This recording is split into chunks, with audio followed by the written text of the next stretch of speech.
Welcome to Managing Uncertainty, a podcast series from the experts at Bryghtpath discussing global risk, business continuity, and crisis management. Will you be ready to lead your organization through its critical moment? Hi, folks, and welcome back to the Managing Uncertainty podcast. I'm Bryan Strawser, Principal and CEO at Bryghtpath.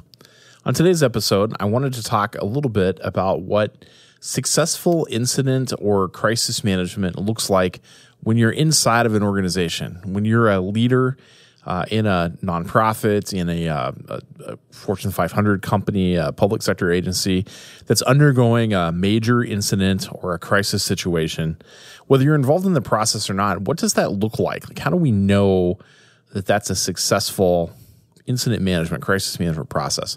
So there's a handful of things that, in our experience, that we've identified that can really be seen inside of a company when we're looking for signs or characteristics of a successful incident management process.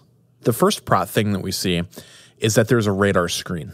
We've talked about this on previous episodes of the podcast, but there is a mechanism to detect incoming threats to the organization. And this has to be really kind of a multidisciplinary look at threats, a holistic view of threats.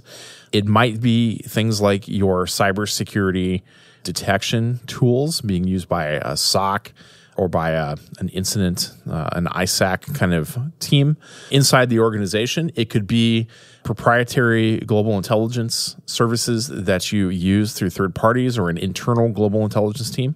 It could be social media and regular media monitoring. It could be reputation management monitoring.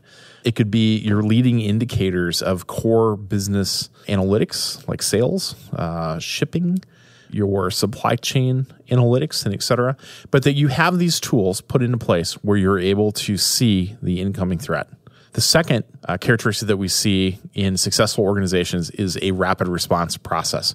And what I mean by that is that from the time that threat is identified, there is a process that triages that threat to understand, it helps understand the threat in the context of your organization, and then activates or escalates this issue within your internal incident management, crisis management process. So there's a way to, once that detection is made, to evaluate that, put it in front of the right folks for a decision, and then escalate that process. The third is one of the most important, and that is that there are clear roles and responsibilities in an incident. Who is in charge? How are decisions made? Who is informed? Who's accountable for the process? Is there a crisis management team or some coordinating body that assembles? And even if there is a team that assembles, who's in charge? We often build processes, crisis management frameworks, where we have a cross-organizational team at some middle management layer. We typically assign a senior executive or a business leader to that team who is responsible for making decisions in that process or is the final arbiter of the decisions. That next characteristic is exactly that. It's that beyond clear roles and responsibilities, that there is good cross-functional coordination. There's a body, a crisis management team, a corporate crisis management team, an enterprise incident management team. You can call it whatever you want. But there is a body within the organization that gets together, that represents the business lines and all of the core support functions in the organization. And that body's role is to coordinate in that major incident or crisis situation. The next characteristic we see in successful incident management processes is the predefined decision-making rights. So whether that is kind of encompassed in that clear roles and responsibilities or in that crisis management team or incident management team, that decision-making rights are clearly defined within the organization. So when a key player, the CEO, the COO, the CFO, the chief security officer, the CISO, when one of these folks is out of the picture, that there's clear decision-making rights on who's going to be able to make decisions in the organization and the scope of those decisions that they can make. A few years ago, just to illustrate this, I was at a local presentation being done in an FBI InfraGard meeting here in the Twin Cities, Minneapolis and St. Paul, where we had a government agency, a state government agency, cabinet level agency, and state government talking about a flooding that had occurred in their main headquarters building.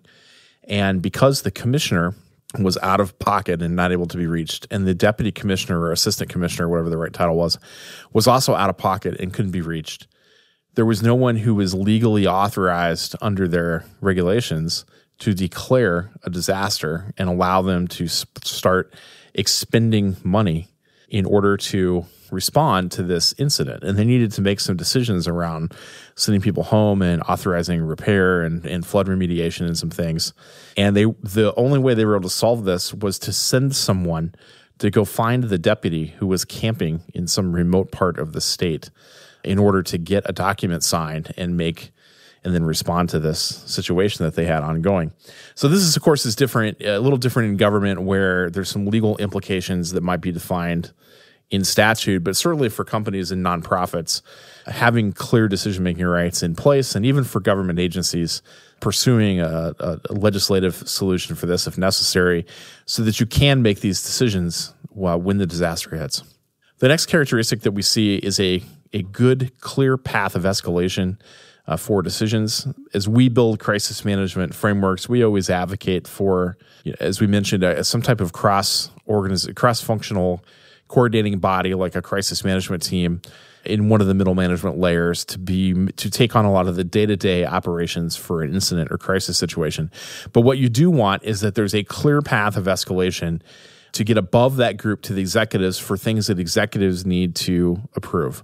That could be significant expenditure, the closure of a facility, perhaps there's an HR or benefits-related issue or policy decision that needs to be made. Whatever the issue is, you want to have a clear path to be able to escalate decisions to the right body to make those decisions. The next characteristic just revolves around having the single source of truth. We like to say there should be a single source of truth internally to an organization when there is a crisis. That is the sole source that is pumping out information.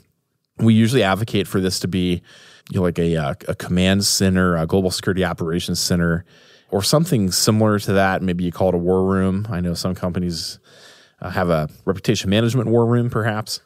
The goal here is to have some single source of truth that is the body within the company that is sending out updates on the situation. And they should be the only body that is sending out updates broadly within the organization. If you have multiple sources of truth, you will have multiple sets of facts. And multiple sets of facts will confuse leaders and others who rely upon that information to make decisions. So we want a single source of truth internally that's publishing information. And then finally, successful incident management and crisis management processes have a communications plan. There's a communications element to their plan, and that communications plan includes a breakdown of communication products, prepared messaging, communication templates if that's necessary, and a process for which these communications are developed, reviewed, and approved quickly within the organization. It is true, one of the pieces of pushback we get a lot from communications teams, and we agree with this, is that every situation is a little different, and I couldn't agree more.